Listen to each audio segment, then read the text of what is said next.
Forspoken starts out as a ranged spell-slinging game, but I bet some action RPGers out there would prefer a more traditional close-range melee alternative, or just a powerful early game build. So I'm going to show you how to beeline it straight to some really strong upgrades, and give some advanced combat tips as we go through this. I'm also going to show you how to easily get some gear that will stack red magic modifiers, which will synergize nicely with this build. In other words, more D in your DPS. That sounded better on paper. If you follow this guide right after you leave the main city gate for the very first time, at this point pretty early in the game, you're going to be having a better time with the combat system and exploration, guaranteed. And hey, if you happen to be new here and are into open worlds and RPGs, hit subscribe. Now, before I get into the rundown of the route you'll need to take, here are the basics of what's powering this build. This will primarily focus on the spell Slice, Arc Slice, and Rage Slice. Instead of shooting little projectiles, red magic will change your basic attack into a short-range sword swap. When you have Arc Slice toggled, charge attacks do a strong wide slash right in front of you. You can also activate Arc Slice in the air, which will do this slam down attack instead, which also leaves a fire trail if it's charged. Performing a basic attack out of parkour will do a spinning aerial hit instead, and you can instantly charge up an Arc Slice right after that and pop it off before you even hit the ground.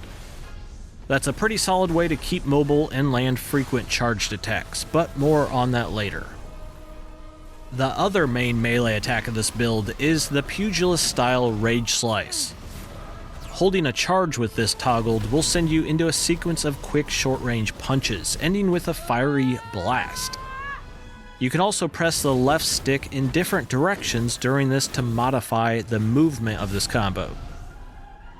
For support magic that works really well with a close-range playstyle, go with the skill Charge.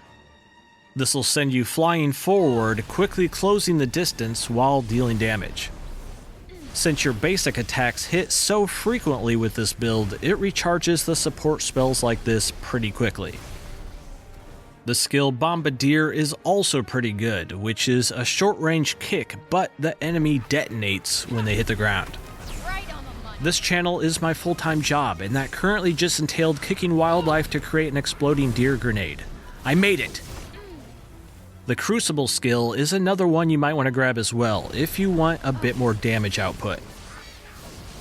Those are the skills I recommend you get first for this build, but now it's time for the actual tutorial. In Chapter 4, don't worry, that's just a couple hours into the game. You're let out of the main city for the first time and are tasked with heading southeast to take on the first real boss. You're going to be just following the main quest waypoints from here on out, which will take you down to this red castle area.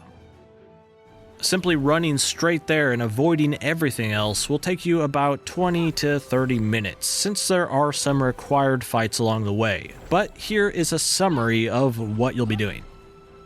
First waypoint, you just have to travel through this tunnel. You don't even have to fight those guys, so do it if you want.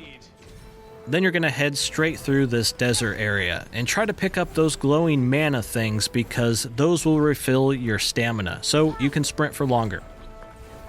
You'll then come up to this weird blue hole vortex thing and enter it into the next area. Here you're going to stop off at this location on the way to the next main objective. That will lead you right to the Mulberry Fount. Jump in and swim around in some questionable liquid, and you'll emerge with the spell Shimmy. Now you can hold down the parkour button and press jump every time you land to travel faster than normal. This is actually one of the best ways to get around in the game, and it doesn't even sap your stamina.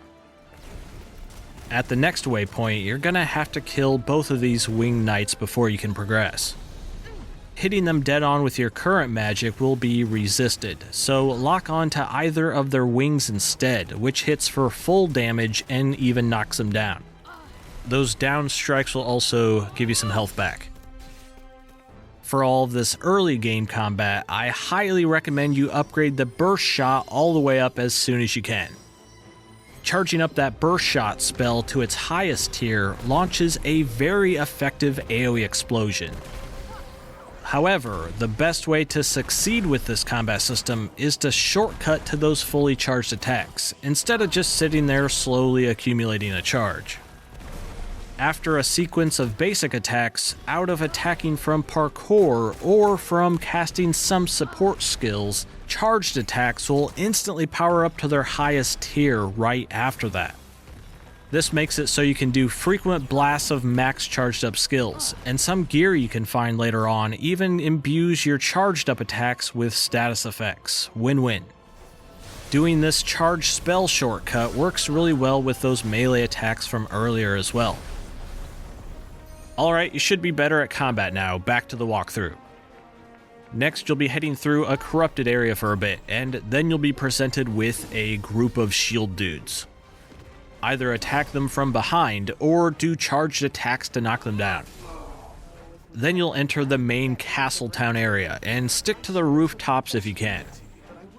Then you're going to have to fight a winged knight plus some shield dudes, but you already know how to take care of that situation.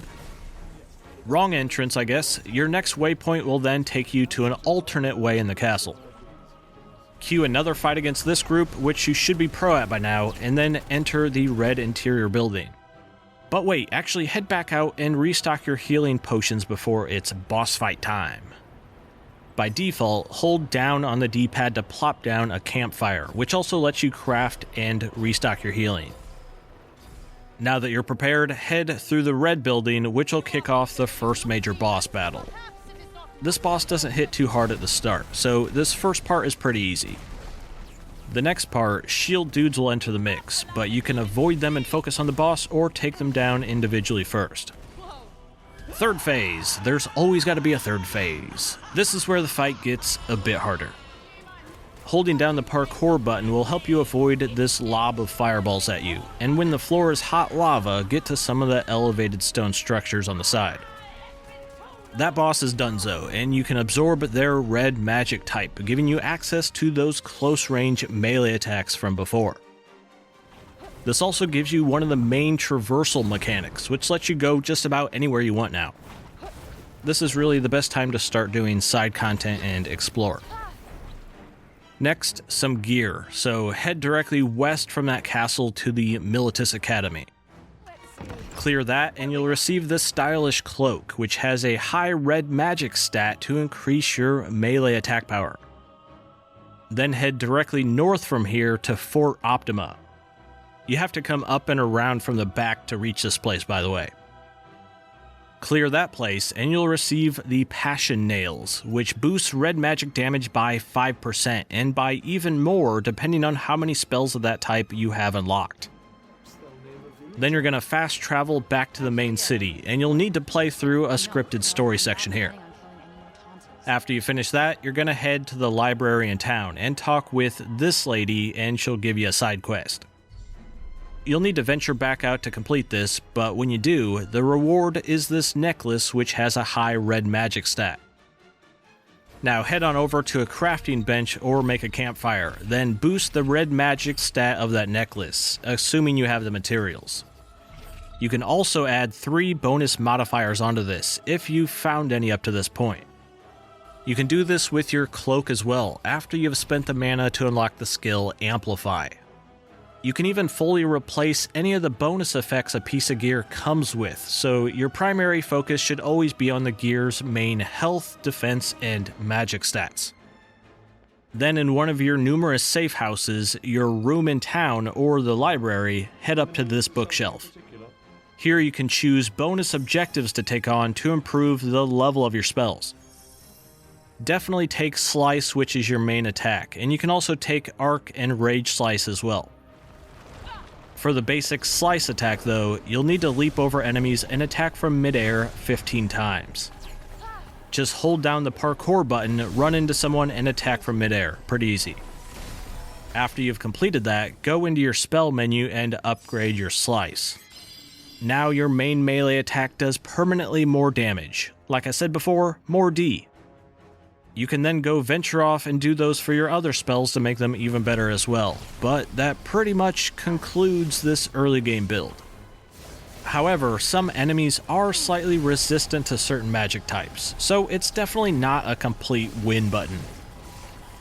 Every time you take down a major boss, you're going to get a brand new magic type like this, so this is really where everything kicks off. Now let me know down below if you prefer hanging back a bit with your playstyle, being more of a classic spell slinger, or do you prefer being right up there in the mix, flailing away?